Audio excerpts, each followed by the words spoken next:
जयति जयति जय आदि शक्ति जय काली कपर्दनी जय मधु कैठव छलनी देवी जय महिषी जय चामुंडी जय चंडी मुंड भंडासुर खंडिनी जय रक्ति जय रक्त बीज विशाल विहंडनी जय जय निशुंभ शुंभ दलनी भनि भूषण जय जय बननी सरजा समर्थ शिवराज कहे देहि विजय दे जग जननी देहि विजय दे जग जननी श्री आदि शक्ती तुळजा भवानी.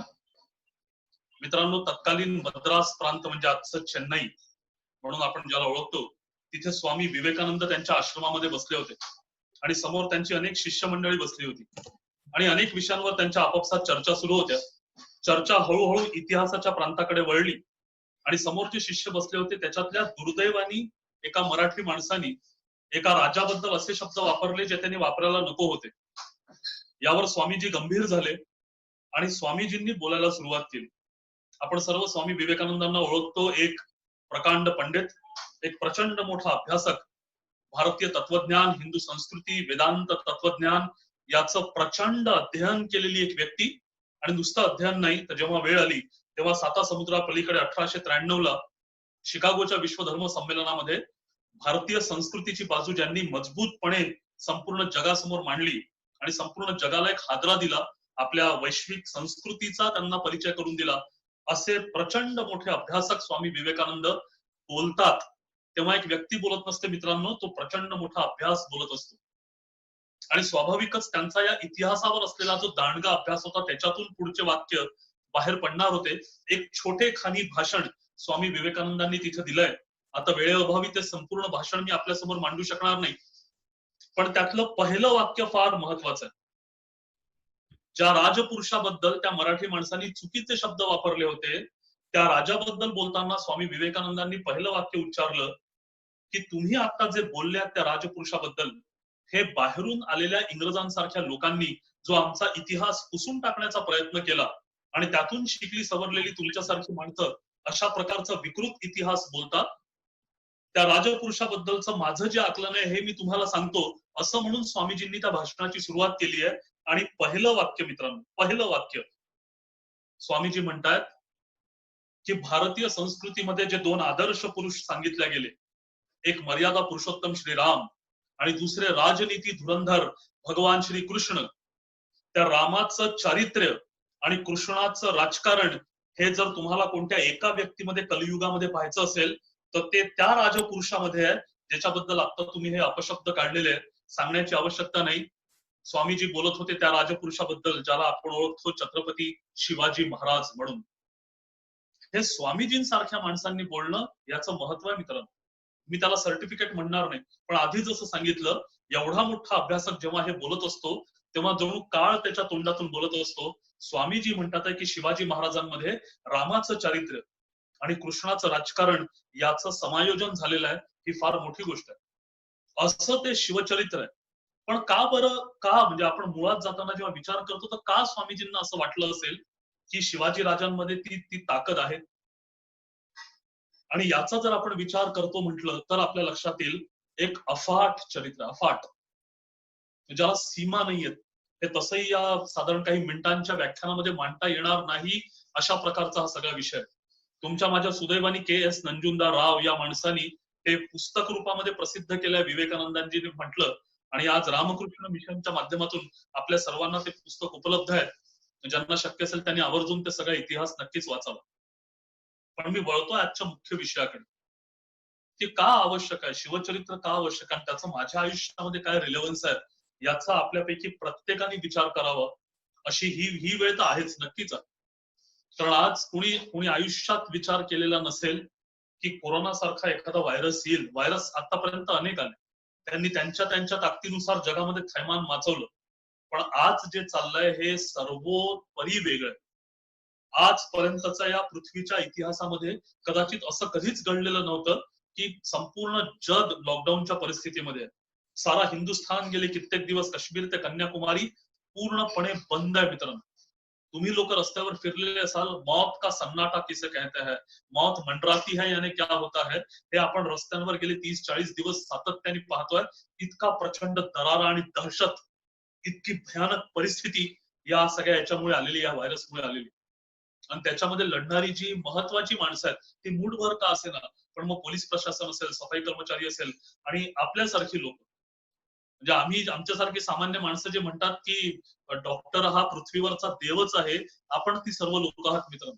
कारण माझा तर ठाम विश्वास आहे की एखाद्याला दुखण्यातून बाहेर काढणारा हा देव मानतात लोक, साधारणपणे जो दुखण्यातून बाहेर काढतो.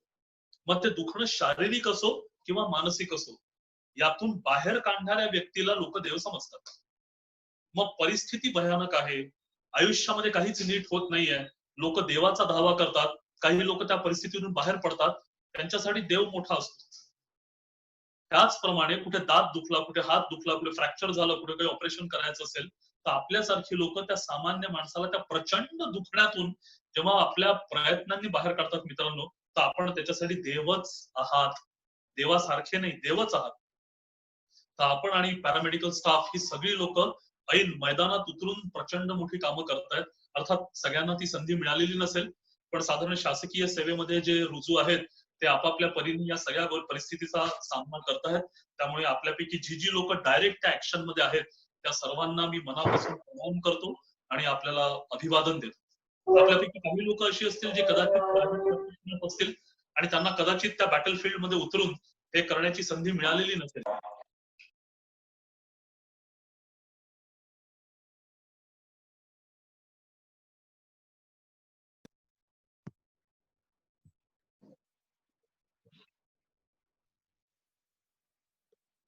हॅलो हॅलो, माफ करा, टेक्निकल प्रॉब्लेम आला.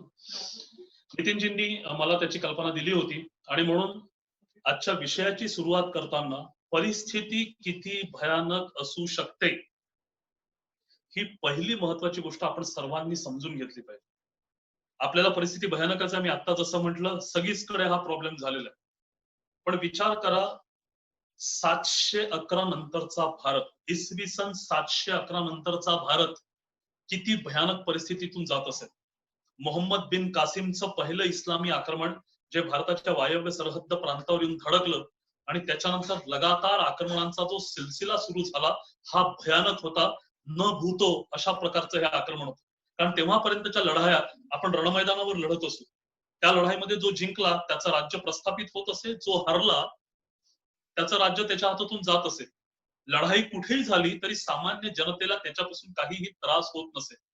पण इस्लामी आक्रमणाची सुरुवात झाल्यापासून ही आक्रमण फक्त रणमैदानावरच्या लढाईंपुरती मर्यादित राहिली नाही, ही आक्रमण गावागावांमध्ये शिरली.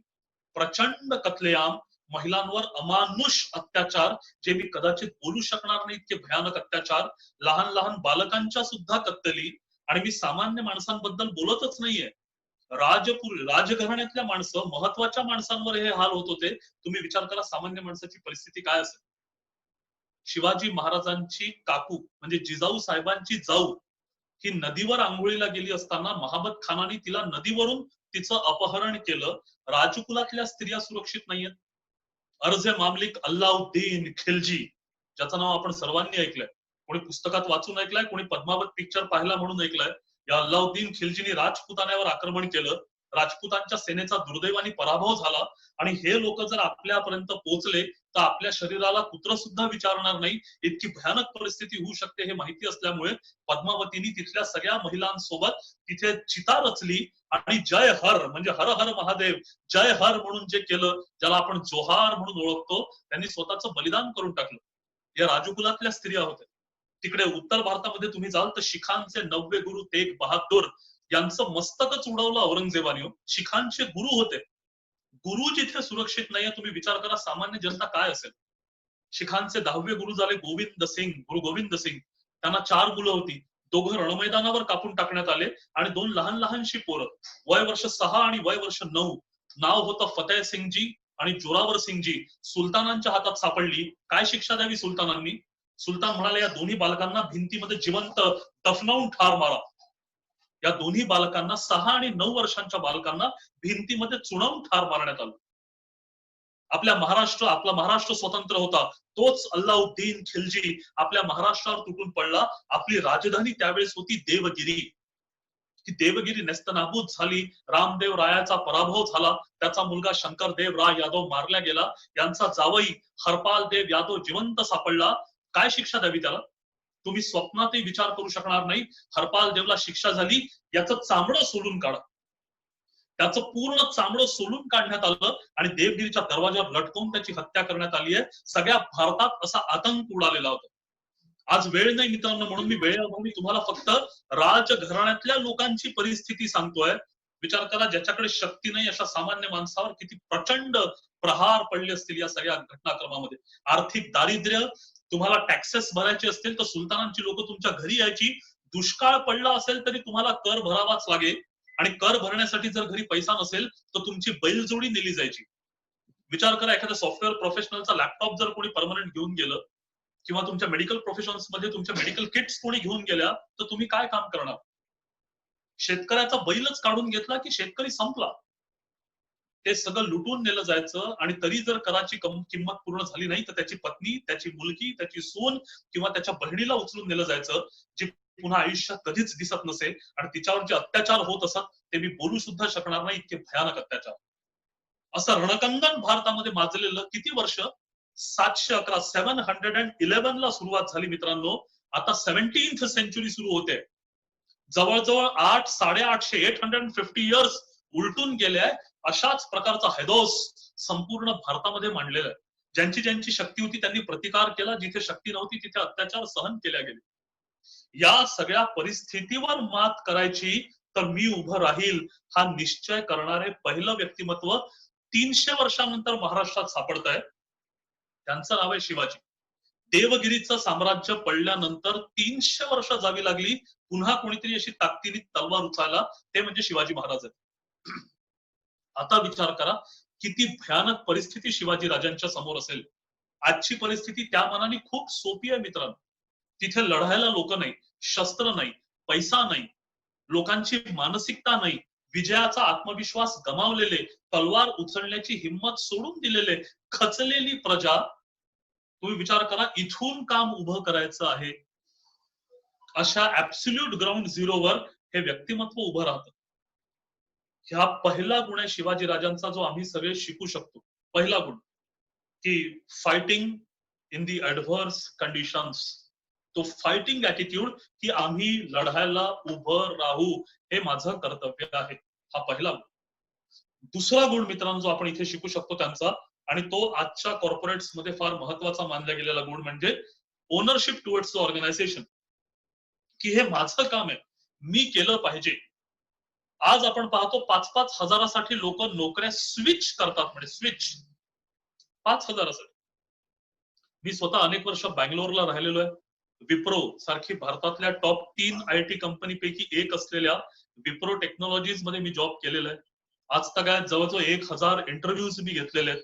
या सगळ्या प्रवासामध्ये आम्ही पाहतो की लोक त्याच कंपनीचे लॅपटॉप्स वापरून, त्याच कंपनीचे इंटरनेट वापरून आपल्याला दुसऱ्या कंपनीत पुढे हायर पॅकेज मिळेल का हे शोधत बसलेले असतात. मग याला ओनरशिप म्हणायची का?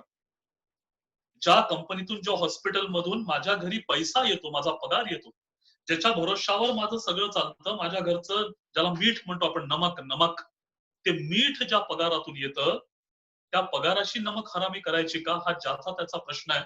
पण विचार प्रत्येकाने केला पाहिजे की इमानदारी, त्या संस्थेबद्दल झोकून देणं स्वतःला, याला आपल्या संस्कृतीत आपण मालकी हक्क म्हणतो, ओनरशिप. ही ओनरशिप महत्वाची असते. आणि म्हणून आपल्या प्रतिज्ञेमध्ये शब्द आहे, भारत आपला देश आहे.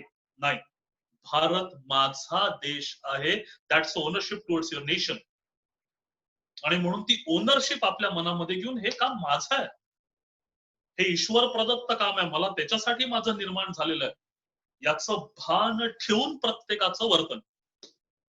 आणि म्हणून आजच्या या कोरोनाच्या परिस्थितीमध्ये माझ्या हाती काय आहे, माझं स्किल काय आहे, माझं प्रोफेशन काय आहे, याचं भान ठेवून ज्यांनी त्यांनी अकॉर्डिंगली काम करणं हे आवश्यक आहे. तुम्ही तर सगळ्यात सुदैवी लोक आहात मित्रांनो, कारण तुम्ही डॉक्टर्स आहात. तुम्ही थेट समोरच्याची मदत करू शकता. आम्ही फक्त नावाचे डॉक्टर्स आहे, आम्ही पेनवाले डॉक्टर्स आहे, आम्ही इंजेक्शनवाले डॉक्टर्स नाहीये. पण माझ्यासाठी आवश्यक गोष्ट आहे की मी माझ्या भाषणांच्या माध्यमातून लोकांना काही करू शकतो, तर माझं ते काम सुरू आहे. आपण डायरेक्ट फील्डवर काम करू शकता, हे तुमचं स्किल आहे. पण आवश्यकता आहे की हे काम माझं आहे आणि मी केलं पाहिजे या ऍटिट्यूडची.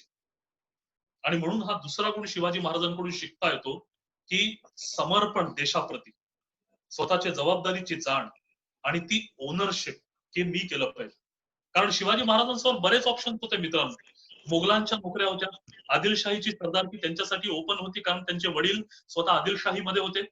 त्यामुळे त्यांनी एक शब्द जरी टाकला असता तर शिवाजी महाराजांना लगेच ऑफर लेटर त्यांच्या हातामध्ये मिळालं असतं. शेती करता आली असती, एखादा व्यापार सुरू करता आला असता. जसे तुमच्या समोर अनेक ऑप्शन्स उपलब्ध आहेत, शिवाजी महाराजांच्या समोर होते. पण मुळामध्ये ज्याची आवश्यकता आहे ते करणं हे महत्वाचं असतं.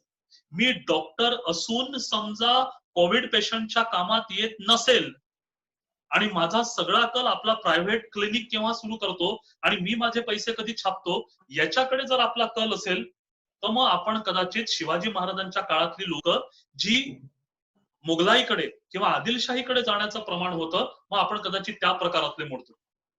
कारण तेव्हाही भयानक परिस्थितीमध्ये मला देशाचा विचार करून देशासाठी काहीतरी करायचं आहे असा विचार करणारे मूठभर लोक जे शिवाजी महाराजांनी उभे केले ते विपरीत परिस्थितीच्या विरुद्ध लढत होते.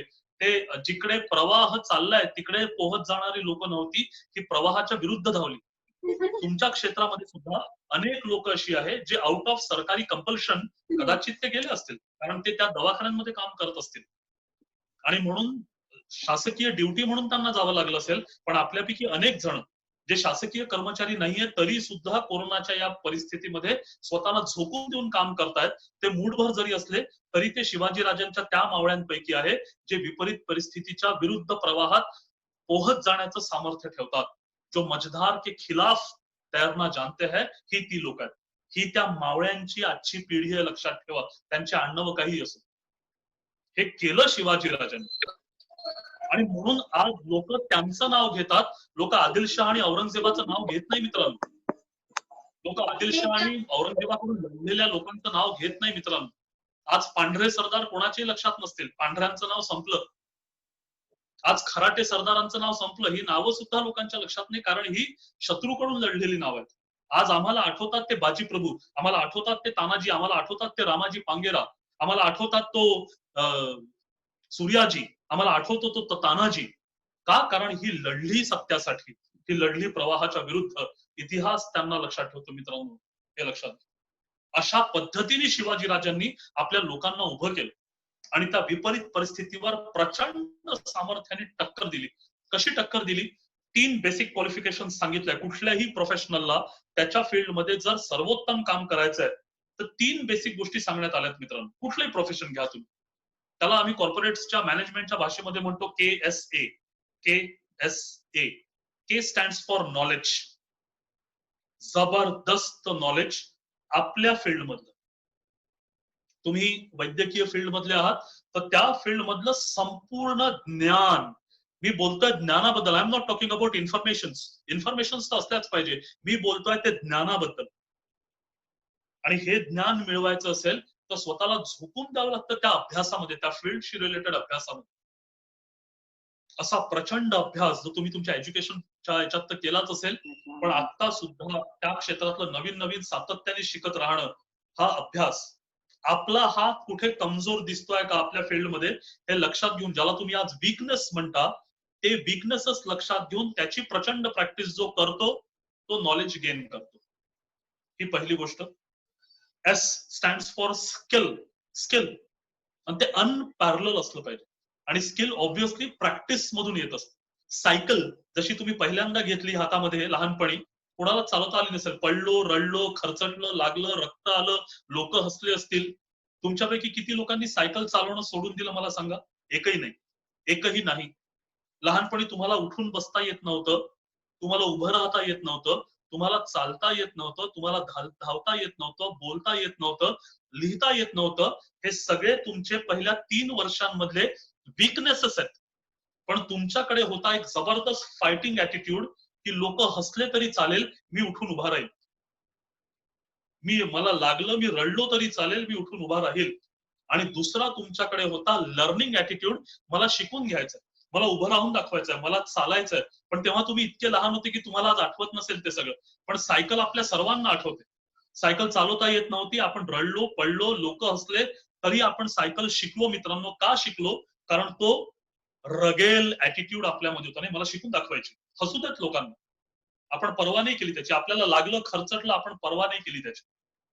मग आज मोठं झाल्यानंतर आपल्याला माहिती आहे की सर्जरीमध्ये मला अमुक अमुक गोष्ट जमत नाही, मग ती आपण मेंटल ब्लॉक म्हणून आपल्या मध्ये आणून ठेवली आहे की काय, की नाही मला हे जमणार नाही, की आपण त्याच्यावर प्रॅक्टिस करून त्याच्यावर महारत मिळवण्याचा प्रयत्न करतोय. आता ज्यांनी त्यांनी विचार कर, असे विकनेसेस माझ्या प्रोफेशनल फील्ड मध्ये आहेत का, मग त्याच्यावर प्रचंड प्रॅक्टिस जशी सायकल चालवताना करावी लागली तशी मी करेन.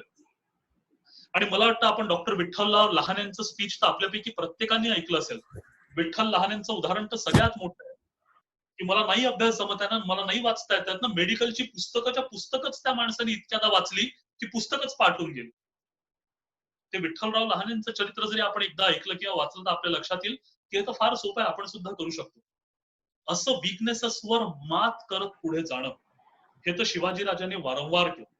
त्या सामान्य जनतेला हाताशी धरून ही सामान्य पोरं, शेतकऱ्यांची पोरं, कास्तकाराची पोरं, कुंभाराची पोरं, लोहाराची पोरं, ब्राह्मणा कुणब्याची सामान्य घरात राहणारी पोरं एकत्र केली. जातीपातीचे सगळे भेद संपवले. शिवाजी महाराजांच्या सैन्यामध्ये एंटर होताना कोणाला जातीचा फॉर्म भरावा लागत नसे. जातीचा फॉर्म भरावा लागत नसे. आज जे शिवाजींच्या नावावर जातीपातीची भांडणं करतायत ते तर महामूर्ख आहेत. त्यांना इतिहास समजलाच नाही. सगळ्या माणसांना एकत्र बांधून यांनी सुलतानांच्या विरुद्ध उलटवून लावलं, ही प्रचंड ताकद शिवाजी राजांमध्ये होती. हे संगठन में शक्ती है याचं उदाहरण. कृष्ण म्हणाला होता महाभारतामध्ये, आपण सर्वांनी ऐकलेलं आहे, यदा यदा हि धर्मस्य ग्लानिर्भवति भारत अभ्युत्थानम अधर्मस्य तदात्मानं सृजाम्यहम परित्राणाय साधूनां विनाशाय च दुष्कृतां धर्म संस्थापनार्थाय संभवामी युगे युगे. मी येईल. केव्हा येईल? जेव्हा जेव्हा अधर्म वाढेल, अनिती वाढेल, दुष्ट वाढतील, भ्रष्टाचार वाढेल, त्या वेळेस मी येईल. कशाला येईल? अधर्माच्या, असत्याच्या, अनितीच्या, भ्रष्टाचाराच्या चिंधड्या उडवून सज्जनांचं रक्षण, परित्राण करण्यासाठी, धर्माचा पुरस्कार करण्यासाठी, चांगल्या लोकांना पुन्हा बळकटी देण्यासाठी मी चालून येईल. तोच कृष्ण भगवद्गीतेमध्ये सांगतो, कलियुगामध्ये मी येणार नाही. कलियुगामध्ये संघे शक्ती कलौ युगे हे कृष्णाने लिहून ठेवलंय. ज्याच्याकडे संघटनेची ताकद आहे, जे एकत्र येऊन लढतात, एकत्र येऊन एका टार्गेटकडे काम करतात, त्यांचा विजय कलियुगामध्ये निश्चित आहे. हे तेव्हा कृष्णाने सांगून ठेवलंय मित्रांनो. शिवाजी राजे हे त्याचं 350 वर्षांपूर्वीचं एन्कार्नेशन आहे, उदाहरण आहे आपल्या सर्वांसमोर. आणि मला असं वाटतं तुमच्या वैद्यकीय क्षेत्रामध्ये सेवांकूर हे त्याचं 21व्या शतकातलं इंटरप्रिटेशन आहे.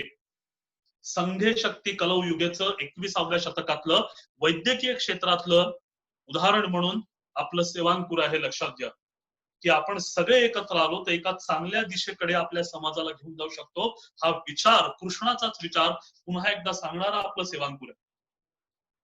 हे केलं मित्रांनो शिवाजी राजांनी त्या काळामध्ये, आणि त्या सामूहिक शक्तीचा जागर केला आणि सगळ्यांना एका दिशेने प्रेरित करून राजे स्वतः त्या सगळ्यांना तिकडे घेऊन गेले. हे करत असताना पर्सनल एक्सलन्स, आपल्या टीम मेंबर्स मध्ये एकत्र येण्याची भावना, एकाच ऑर्गनायझेशनल गोलकडे अप्रोच करण्याचं सामर्थ्य शिवाजी राजांनी या सर्वांमध्ये भरलं. आणि त्यापेक्षा महत्वाची गोष्ट भरली ती सेन्स ऑफ ओनरशिप. पुन्हा मी सांगतोय, जी स्वतः राजामध्ये तो होतीच होती. लीडर्स मध्ये ती जनरली असते, एम्प्लॉईज मध्ये असेल की नाही क्वेश्चन मार्क. एम्प्लॉईज मध्ये ती असेलच याची गॅरंटी घेता येत नाही मित्रांनो. आणि म्हणून आपल्या पुढे जात असताना, आपल्या करिअर मध्ये पुढे जात असताना आपल्या टीम्स मध्ये सुद्धा ती एकत्वाची भावना आणणं हे फार महत्वाचं असतं. हे करून शिवाजी राजांनी त्या सुलतानी सत्तांवर मात दिली. पुढच्या घटना आपल्याला माहिती आहे, मी घटनांमध्ये जाणार नाही. आपल्या अनेक फोरम्सवर मी अनेक वेळा आलेलो आहे. ते अफजल खानाचा एपिसोड असेल, शाहिस्ते खानावर जबरदस्त अटॅक असेल, कमांडो अटॅक असेल, सुरत मध्ये गुजरातच्या 250 माइल्स इनसाइड गुजरात आतमध्ये जाऊन आक्रमण करून मुघलांची सर्वात मोठी बाजारपेठ सुरत शिवाजीराजांनी साफ धुवून काढली. आणि एवढंच नाही तर आग्र्यामध्ये औरंगजेबाने त्यांना नजरकैद केलं असताना राजे तिथून निसटले. या अनेक अनेक घटना आहेत, त्या आपण सर्वांनी ऐकलेल्या आहेत. तानाजी आहेत, बाजीप्रभूंची घटना आहे, तो फिरंगोजी नरसाळ आहे, कोंडाजी फर्जंद, हिरोजी फर्जंद, या सगळ्यांचे आपापले पराक्रम आहे. आज मी त्या घटनांकडे वळणार नाही मित्र, पण या घटनांच्या मागे काही महत्वाच्या गोष्टी मी त्या तुमच्या समोर ठेवणार आहे. मला सांगा, शिवाजी राजे पराक्रमी होते, ठीक आहे, विसरून जाऊ आपण एक मिनिट. काही लोक म्हणतात शिवाजी महाराज देवाचा अवतार होते, ठीक आहे, आपण विसरून जाऊ, शिवाजी राजांना सोडून देऊ. पण मला सांगा, तानाजी मालुसरे बाजीप्रभू देशपांडे, रामाजी पांगेरा, कान्होजी नाईक जेधे, बहिरजी नाईक जाधव, सूर्याजीराव मालुसरे, हिरोजी फर्जंद, कोंडाजी फर्जंद, ही सगळी माणसं कोण होती मग? ही पण देवाचा अवतार म्हणून शिवाजी राजांसोबत टास्क फोर्स पाठवली होती का विष्णूंनी? ही तर सामान्य घरातली माणसं होती. मी मगाशी सांगितलं तर याच्यापैकी अनेक लोक मित्रांनो झोपड्यांमध्ये राहणारी लोक होती. अक्षरशः झोपडीत वाढलेली लोक आहेत. दूरदराजच्या गावखेड्यामध्ये मावळ खोऱ्यातल्या एखाद्या कोपऱ्यात कोनाड्यातल्या लहानशा गावामध्ये ना युनिव्हर्सिटी, ना एज्युकेशन, ना तुमच्यासारखी समाजामध्ये खूप रेप्युटेड असलेली डिग्री, ना घरामध्ये प्रचंड पैसा, ना समोर लिमोझिन किंवा मर्सिडीज, ना यांच्या बायकोच्या किंवा आईच्या गळ्यामध्ये 1-2 किलो दागिने, ना यांच्या बँकमध्ये प्रचंड मोठा बॅलन्स. काय होतं या माणसांकडे मला सांगा? 1800 दारिद्र्य होत. काहीच नाही घरामध्ये. अनेकांच्या घरी तर 2 वेळच्या जेवणाची शाश्वती नव्हती, गॅरंटी नव्हती. मी सांगितलं तसं यांच्याकडे युनिव्हर्सिटीच्या डिग्रीज नव्हत्या.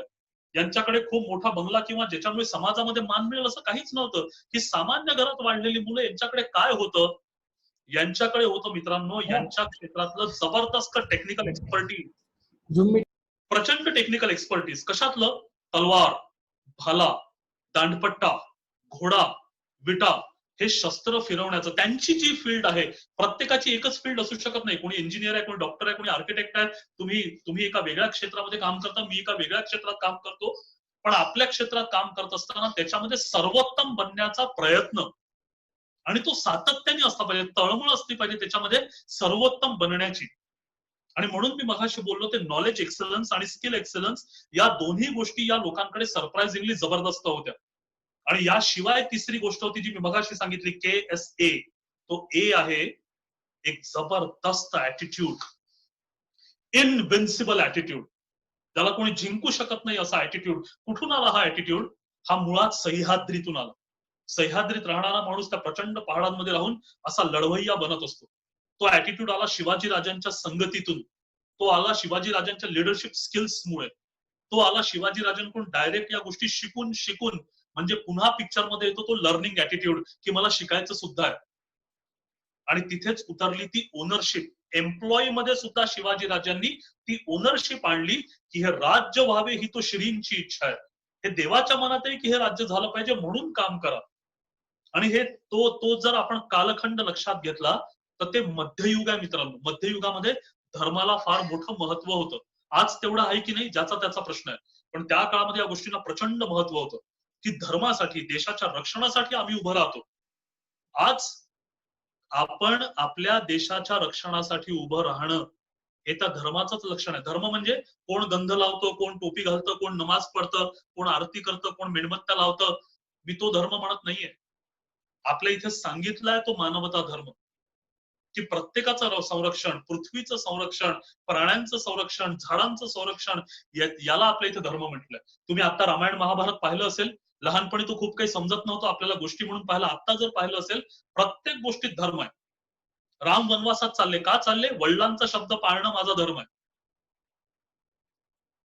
लक्ष्मण त्यांच्या सोबत येतो, काय येतो? त्याला काय गरज होती? नाही, भावाचं रक्षण करणं माझा धर्म आहे म्हणून मी भावासोबत जाईल.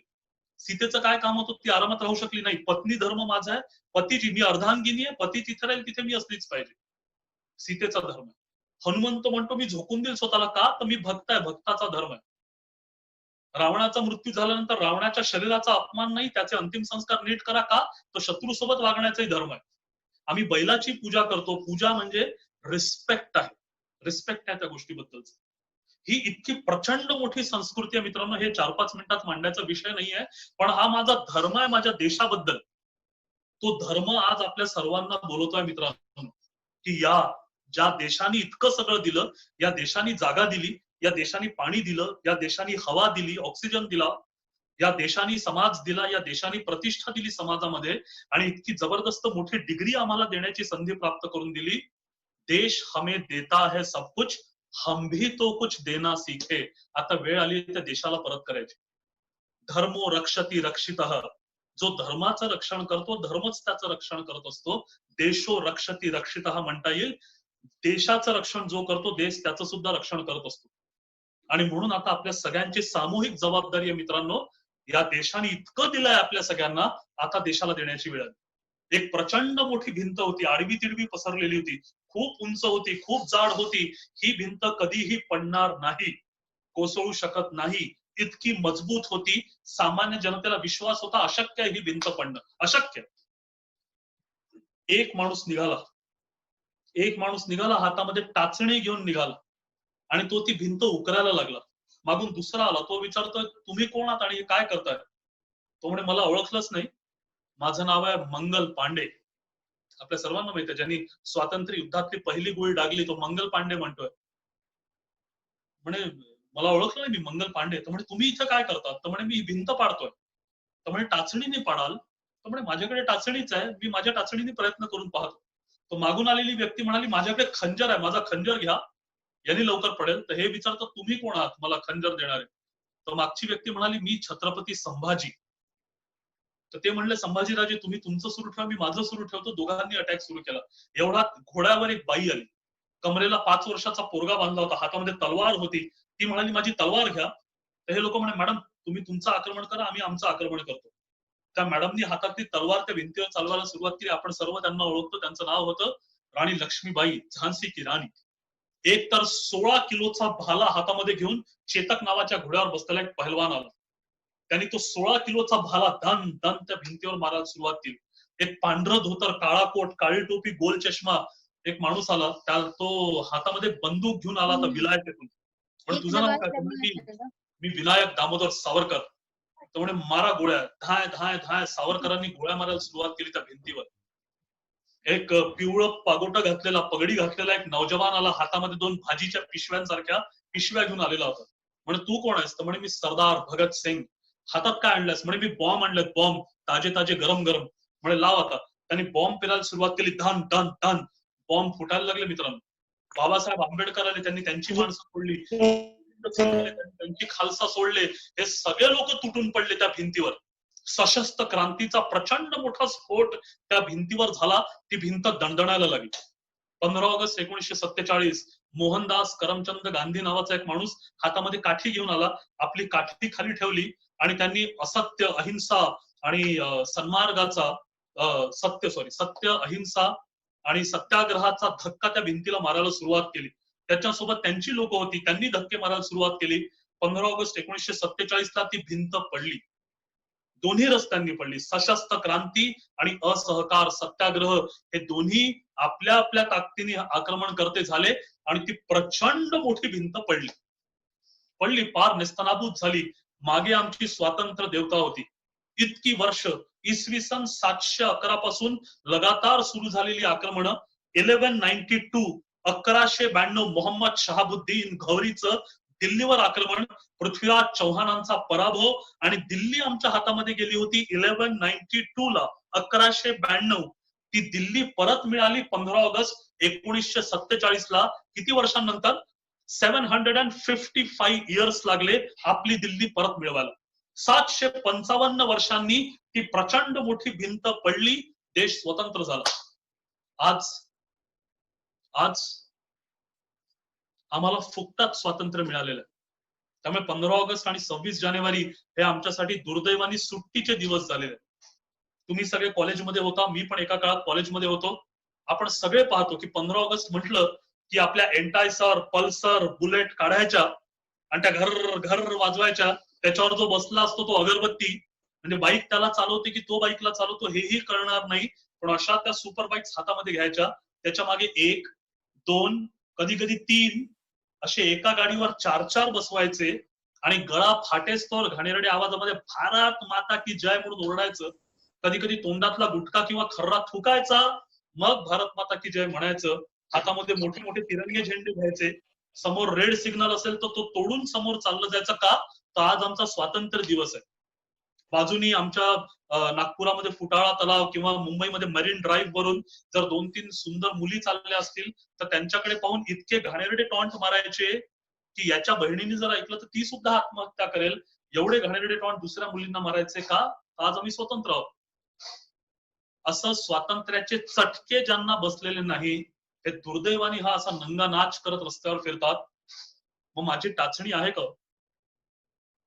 मी डिग्री घेतली, समाजामध्ये या डिग्रीला मान आहे. लोक याच्या समोर आज खाली वाकून झुकतात आमच्या डिग्री समोर. समाजातल्या सगळ्यात टॉपमोस्ट डिग्री असा ज्याला मान असतो त्याच्यापैकी एक डिग्री आमच्याकडे आहे. पैशाची कुठेही कमी नाहीये. आज नसेल तर उद्या तो वाहता पैसा आमच्याकडे येणार आहे. जॉब प्लेसमेंट वगैरे कसलंही टेन्शन आम्हाला या फील्डमध्ये नाहीये. एक जबरदस्त यशस्वी आयुष्य सगळ्या दृष्टीने आपल्या सर्वांच्या समोर येत्या काही वर्षांमध्ये वाढवून ठेवलेलं आहे. पण मग माझी टाचणी मला सापडली आहे की नाही सापडली? ती टाचणी नसेल सापडली मित्रांनो तर तुम्ही रिटायर होईपर्यंत येत्या 30-40 वर्षांमध्ये एक प्रचंड मोठा बंगला राहील, समोर लिमोझिन मर्सिडीज उभ्या राहतील, तुम्हाला वाटेल त्या प्रकारचं वैभव तुमच्या घरामध्ये असेल, तुमच्या बायकोच्या गळ्यामध्ये 1-1 किलो दागिने असतील, बँकमध्ये करोडोंचा बॅलन्स असेल, पण मरताना त्या खांद्यावर चढल्यानंतर आपल्या खिशामध्ये किंवा गळ्यामध्ये एकही दागिना राहणार नाहीये हे निश्चित आहे. मेल्यानंतर आपली तिसरी जनरेशन आपलं नाव सुद्धा त्यांच्या लक्षात राहणार नाही हे निश्चित आहे. नाव कोणाचं लक्षात राहतं? जो समाजासाठी काहीतरी करत असतो. आणि म्हणून प्रचंड वैभव मिळवा, स्वतःच्या आयुष्यामध्ये प्रचंड मोठी झेप घ्या, प्रोफेशनल एक्सलन्स मध्ये प्रचंड मोठी झेप घेत यशाच्या शिखरावर चढा. पण आपली टाचणी घ्यायला जर आपण विसरलो तर समाज आपल्याला कधी माफ करणार नाही मित्रांनो, याचंही भान ठेवा. तुमच्यापैकी अनेक जणांची नावं वाचली, त्यातल्या अनेकांना मी नावाने ओळखतो. यांची टाचणी तर भाल्या एवढी मोठी आहे, इतकी प्रचंड मोठी कामं ही करतात आहे. ते विद्यार्थी म्हणूनही करत होते, ते पासआउट झाले तेव्हाही करत होते, ते आजही करतायत. पण इथे असलेली प्रत्येक व्यक्ती ते करत नाहीये हे तुम्हालाही माहिती आहे आणि मलाही माहिती आहे. आणि म्हणून आपल्या करिअरमध्ये पुढे जात असताना मी देशाचं समाजाचं काहीतरी देणं लागतो याचं भान ठेवत आज भगवंतानी आपल्याला ती संधी दिली आहे. कोरोनाच्या निमित्ताने, कोविडच्या निमित्ताने आपण सर्वांनी ती टाचणी समजून या प्रचंड मोठ्या संकटावर मात करण्यासाठी पुढे यावं. अर्थात कोणाच्या हाती बॉम्ब आहे, कोणाच्या हाती तलवार आहे, कोणाच्या हाती बंदूक आहे, हे लोक डायरेक्ट त्या फील्ड मध्ये जाऊन लढतायत, जे मी तुम्हाला सुरुवातीला सांगितलं. पण जे डायरेक्ट ज्यांची ड्युटी लागली नाहीये अशांची टाचणी आहे अशा लोकांची मदत करणं, त्यांना बाहेरून जो काही सपोर्ट लागतो तो मिळवून देणं. ही टाचणी प्रत्येकाने आपापली उचलावी एवढं आपल्या सर्वांना आवाहन करतो. शिवाजी राजांच्या त्या चरित्रामधून जे आम्हाला याच गोष्टी शिकवतं की परिस्थिती कितीही भयानक असली तरी आम्ही लढू. जेवढे संसाधन उपलब्ध असतील त्या लिमिटेड संसाधनांचा, रिसोर्सेसचा वापर करून लढू. सगळे एकत्र येऊन लढू. जातीपातीचा विचार करणारा आमचा महाराष्ट्र कधीच नव्हता, आज दुर्दैवाने तो होतोय. त्याच्यावर लात मारून सगळे एकत्र येऊन लढू. आणि इतिहासातला सगळ्यात मोठा शत्रू तो मोहम्मद बिन कासिम नव्हता, तो अलेक्झांडर नव्हता, ते इंग्रज नव्हते, ते पोर्तुगीज नव्हते, तो औरंगजेब नव्हता. आज कदाचित इतिहासातला सगळ्यात मोठा शत्रू कोविड-19च्या रूपाने आमच्या समोर उभा आहे. सगळे एकत्र आले तर त्याला नक्की मात देऊ असा आत्मविश्वास मनामध्ये धरत KSA या 3 गोष्टींचं भान ठेवून देश हमें देता है सब कुछ, हम भी तो कुछ देना सीखे, ही आपली टाचणी आम्ही आयुष्यभर लक्षात ठेवू एवढी आपल्या सर्वांना आवाहन वजा विनंती करतो. नितीनजींचे आणि सेवांकुरचे मनापासून धन्यवाद मानतो.